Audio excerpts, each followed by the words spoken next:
امریکہ، Canada اور برطانیہ میں مسلم کمیونٹی رمضان المبارک کے چاند پر منقسم ہو گئی، جہاں پہلے سے طے شدہ مسلم کیلنڈر پر عمل کرنے والی مسلم تنظیموں نے گزشتہ روز رمضان کا اعلان کیا۔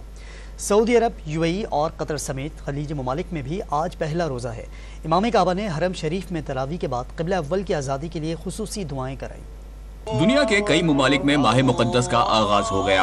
امریکہ میں پہلے سے طے شدہ مسلم کیلنڈر پر عمل کرنے والی مسلم تنظیموں کا آج پہلا روزہ ہے۔ ان تنظیموں کی جانب سے نیو یارک کے ٹائمز اسکوائر پر باجماعت نماز تراویح ادا کی گئی۔ امریکہ میں کچھ مسلم تنظیموں کی جانب سے آج رمضان کے اعلانات کیے جائیں گے۔ اسی طرح برطانیہ میں بھی مسلم کمیونٹی رمضان المبارک کے چاند پر تقسیم ہو گئی، جہاں مرکزی جماعت اہل سنت نے گزشتہ روز چاند نظر نہ آنے، جبکہ مرکزی مسجد Islamic cultural centre regent park نے چاند نظر آنے کا اعلان کیا۔ ادھر سعودی عرب، UAE، شام، عراق اور مصر میں بھی آج پہلا روزہ ہے۔ چاند نظر آنے کے بعد مسجد الحرام اور مسجد نبوی میں تراویح کے روح پرور اجتماعات ہوئے۔ تراویح کے بعد امام کعبہ نے قبلہ اول کی آزادی اور مظلوم فلسطینیوں کے لیے خصوصی دعا کرائیں۔